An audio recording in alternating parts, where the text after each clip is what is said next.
I was sitting in my future mother-in-law's pristine living room, being handed a 12-page legal document titled Family Conduct Agreement, when I realized I was about to marry into a nightmare. I'm 26 years old, and I thought I'd found the one. His name was Brandon. 30 years old, finance manager, drives a nice car, comes from what I thought was a good family. We met at a mutual friend's wedding 2 years ago, bonded over our shared love of terrible reality TV and Thai food, and 6 months ago, he got down on one knee at that same friend's backyard and asked me to spend forever with him. I said yes without hesitation. Brandon seemed perfect, attentive, generous, always texting to check in, bringing me flowers for no reason. Sure, he called his mom a lot, like multiple times a day, but I figured he was just close with his family. That seemed sweet, right? Better than a guy who never talked to his parents. His mother, Patricia, was always particular. The first time I met her, she looked me up and down like she was appraising livestock and said, "Well, you're prettier than I expected from the photos. That's good." She asked about my education, my job, my family background, my plans for children, all before we'd even sat down for dinner. But I brushed it off. Some people are just awkward, I told myself. She's probably nervous about meeting her son's girlfriend. Over the next year and a half, I saw more warning signs. Patricia called Brandon constantly. Not just to chat, to manage, to instruct, to control. She called during our dates to ask when he'd be home. She had a key to his apartment and would let herself in to tidy up.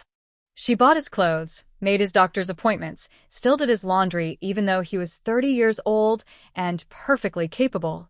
"It's just how she shows love," Brandon would say when I gently suggested maybe he could set some boundaries. I met his father exactly 3 times in 2 years. He was quiet, almost invisible, speaking only when Patricia allowed him to. He'd start to say something, and she'd cut him off with a look. It made me uncomfortable, but again, not my family, not my business. When Brandon proposed, Patricia cried. But they weren't happy tears. She pulled me aside at the engagement party and said, "I hope you understand what you're taking on. Brandon needs a very specific kind of wife. Not just anyone can handle the standards of this family." I should have asked what she meant. I should have run right then. But I loved Brandon. And he seemed so different when we were alone, funny, affectionate, autonomous. I figured marriage would give us distance from his mother. We'd move in together, start our own life, set our own rules. I was so wrong. The family conduct agreement meeting was scheduled for a Sunday afternoon, 3 months before the wedding. Patricia called it just a formality that all daughters-in-law in the family participated in. She said it was tradition, that Brandon's aunt and cousin's wife had both done it, that it was nothing to worry about. "It's basically just discussing expectations," Brandon said when I expressed hesitation. "My mom likes things organized. Just hear her out, babe." For me. So I went. Patricia's house was immaculate, as always. White furniture, glass tables, not a speck of dust anywhere. She served tea in actual china, the kind you're terrified to hold, and Brandon sat next to me on the couch, holding my hand. His father was nowhere to be seen. "Thank you for coming, dear," Patricia said with a smile that didn't reach her eyes. "I know this might seem unusual, but I've found that clear expectations prevent conflict. Marriage is challenging enough without misunderstandings about roles and responsibilities." She slid a bound document across the coffee table.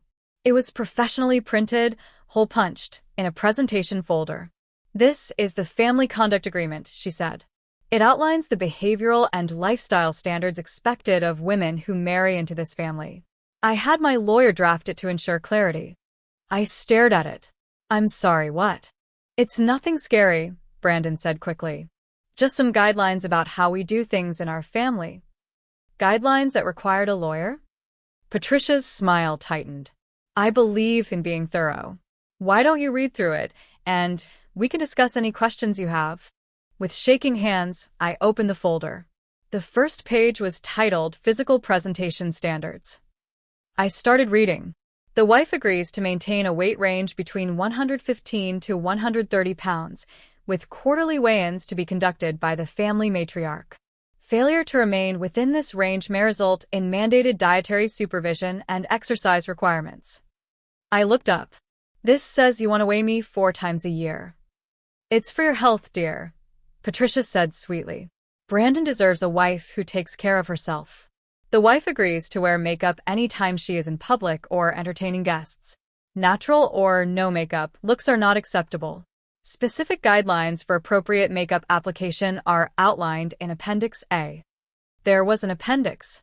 For makeup, the wife agrees to dress in a manner befitting the family's social standing. Casual wear such as jeans, athletic clothing, or lounge wear is not permitted outside the home. A list of approved clothing brands and styles is provided in Appendix B. This says I can't wear jeans in public. Jeans are so casual, Patricia said, wrinkling her nose. You'll want to present yourself better than that. I kept reading. My hands were shaking now. The wife agrees to handle all household responsibilities including cooking, cleaning, laundry, and home maintenance. A detailed cleaning schedule is provided in Appendix C, including required daily, weekly, and monthly tasks. The wife agrees to prepare home-cooked meals no fewer than 6 nights per week, following the nutritional guidelines provided by the family matriarch. Takeout or restaurant dining requires advance approval.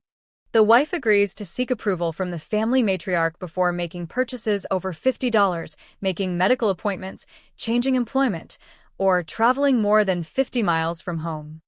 I couldn't breathe. The wife agrees to attend all family gatherings, arrive promptly, dress appropriately, and participate in family activities with enthusiasm and positivity. Complaints or negative attitudes are not acceptable. The wife agrees to accept correction and guidance from the family matriarch with grace and gratitude, understanding that such feedback is provided out of love and desire for the family's success. The wife agrees to prioritize her husband's needs and comfort above her own, maintaining a cheerful and accommodating demeanor at all times. The wife agrees that major life decisions including but not limited to career changes, educational pursuits, pregnancy timing, parenting decisions, and place of residence will be made jointly with input from the family matriarch. There were 12 pages. 12 pages of rules about how I should look, what I should wear, what I should weigh, what I should eat, how I should spend money, where I could go, how I should behave, who had authority over my life. I looked at Brandon. He was staring at the floor. You knew about this, I said quietly. You knew she was going to give me this. I told you she likes things organized. This isn't organized, Brandon. This is insane. This is controlling. I looked back at Patricia.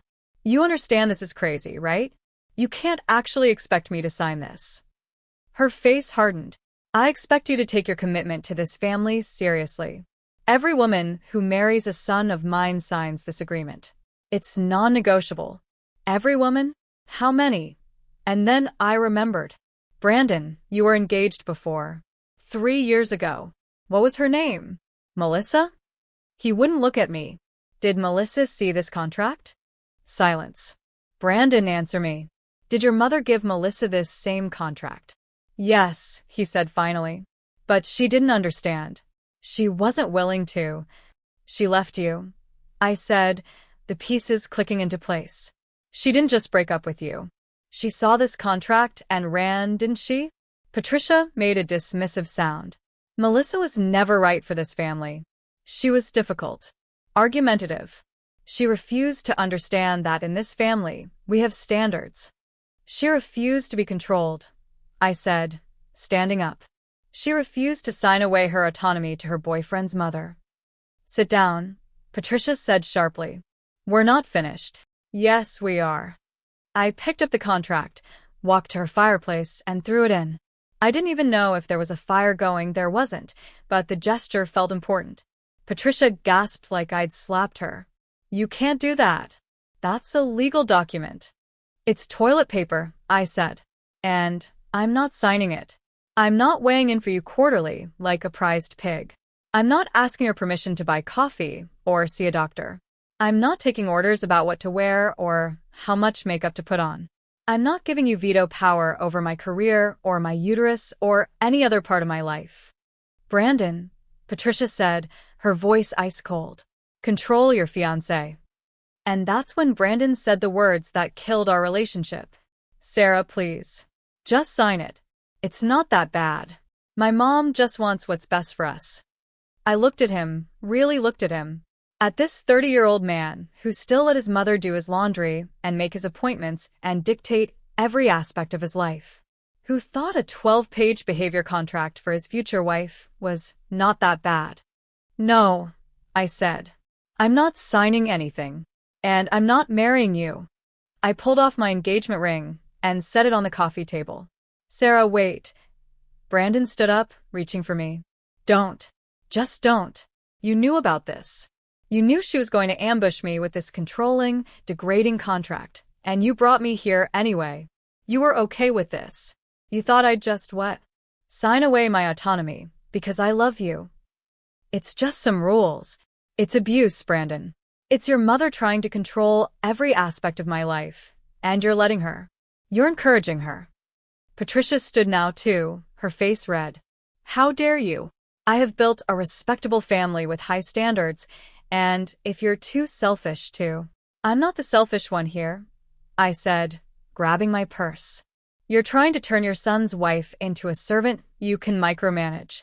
You're trying to control what I eat and wear and weigh and do with my own body and my own life.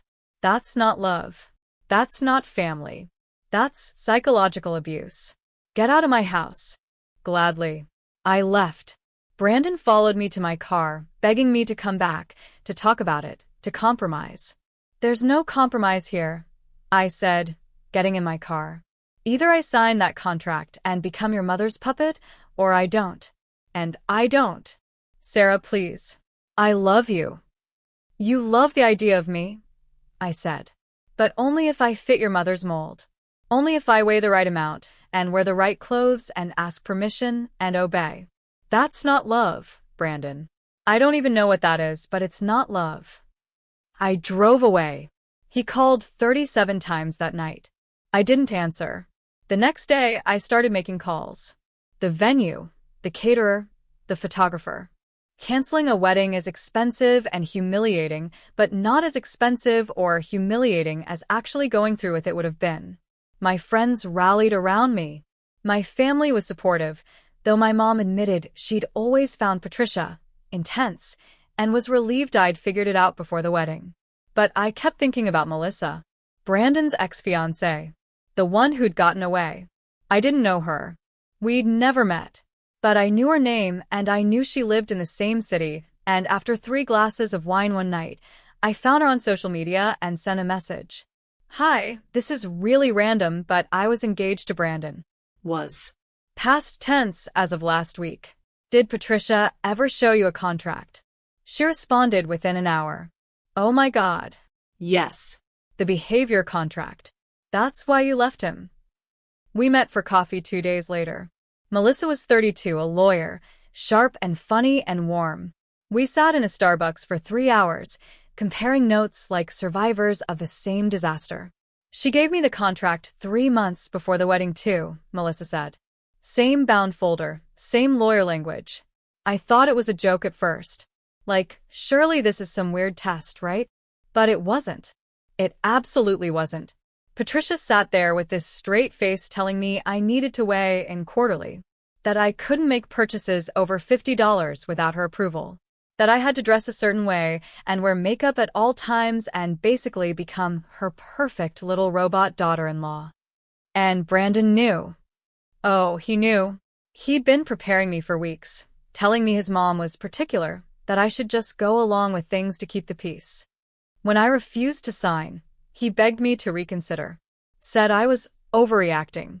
Said it was just his mom's way of showing she cared. That's exactly what he told me. Melissa shook her head. The worst part? His mom told me I was the problem. That I was difficult and ungrateful and didn't understand what an honor it was to marry into their family. When I broke up with Brandon, she called me for weeks afterward, leaving voicemails about how I'd ruined her son's life.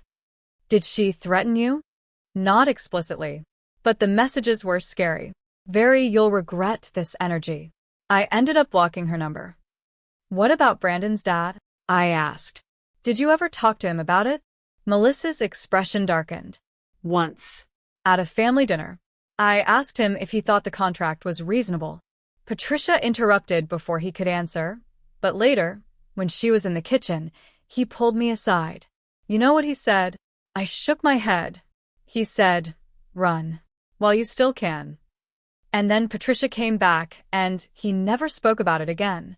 A chill ran down my spine. He's been living under that contract for 35 years, Melissa continued. That's what she does.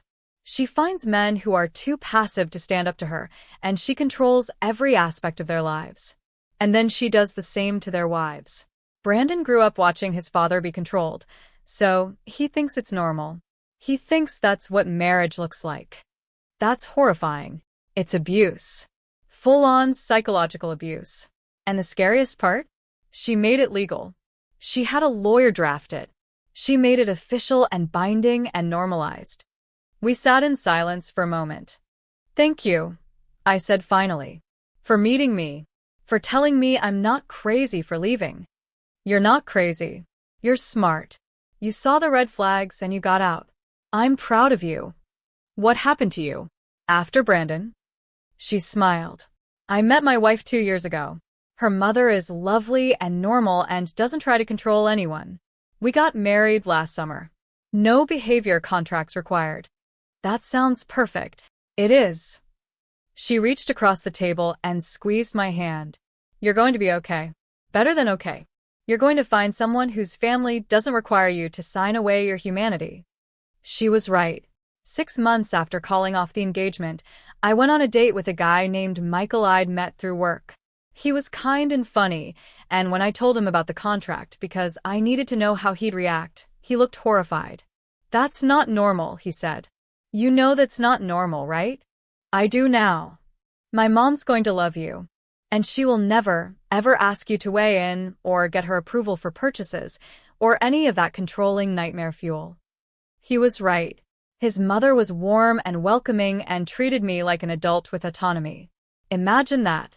We got married a year later. Simple ceremony, no contracts required. But the story doesn't end there. 2 months after my wedding, Melissa texted me. "You're not going to believe this. Brandon's engaged again. 3rd time's the charm." She sent me a screenshot from his social media. Brandon with a young woman.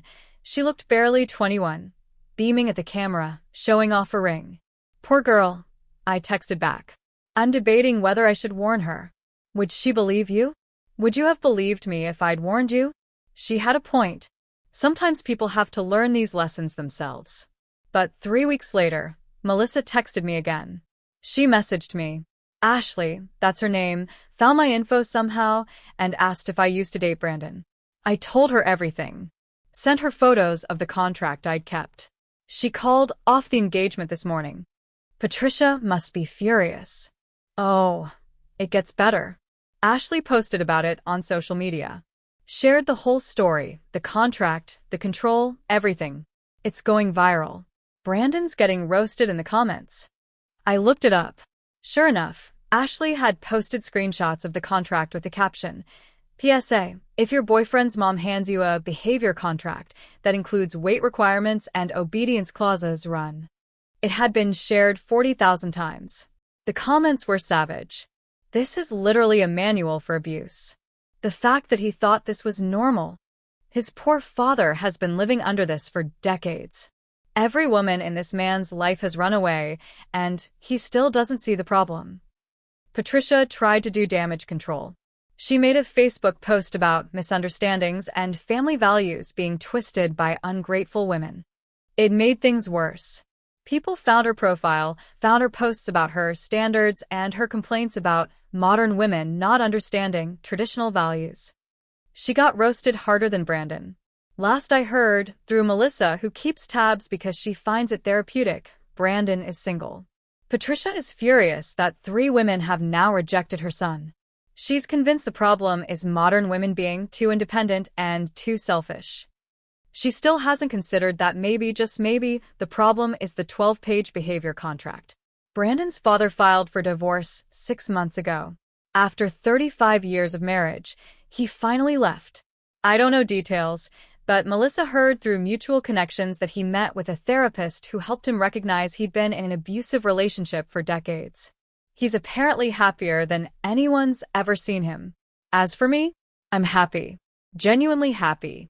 I'm married to a man whose mother texts me memes and respects my boundaries. I weigh whatever I weigh, wear jeans whenever I want, and make my own decisions about my own life. Sometimes I think about that day in Patricia's living room. The day she handed me that contract and expected me to sign away my autonomy like it was nothing. And I'm grateful. Not grateful it happened. That was traumatic and awful and infuriating. But grateful I saw it before I walked down the aisle. Grateful I had the courage to say no. Grateful I didn't spend the next 35 years like Brandon's father, living under someone else's control. Here's what I learned. When someone shows you who they are, believe them. When someone tries to control you, run. When someone tells you that giving up your autonomy is just how we do things in this family, understand that you're not joining a family, you're joining a cult. And no ring, no matter how beautiful, is worth your freedom. The saddest part? Brandon probably could have been a good partner if he'd ever separated from his mother. If he'd ever recognized that her behavior was abusive. If he'd ever stood up for his partners instead of defending his mother's control. But he didn't. And he probably never will. And that's not my problem anymore. I dodged a bullet. Actually, I dodged a nuclear missile disguised as a 12-page legal document. And now I get to live my life on my own terms, no behavior contracts, no quarterly weigh-ins, no asking permission to buy coffee or wear jeans or exist as a human being with autonomy. To anyone reading this who's facing something similar, that contract, whatever form it takes, is not normal. It's not love. It's not just how some families are. It's abuse. Dressed up in legal language and wrapped in tradition and justified by standards. And you don't have to sign it. You don't owe anyone your autonomy. Not for love, not for family, not for anything. Walk away. Run away. Whatever you need to do. Because somewhere out there is someone whose love doesn't come with conditions, clauses, and quarterly weigh-ins. Someone whose family will welcome you as you are, jeans, bare face, independent decisions, and all. I found that person. Melissa found that person. Ashley will find that person. And Brandon's father, at 63 years old, is finally learning what freedom feels like. It's never too late to tear up the contract and rewrite your own story. Mine's better than I ever imagined it could be. And it doesn't include a single appendix.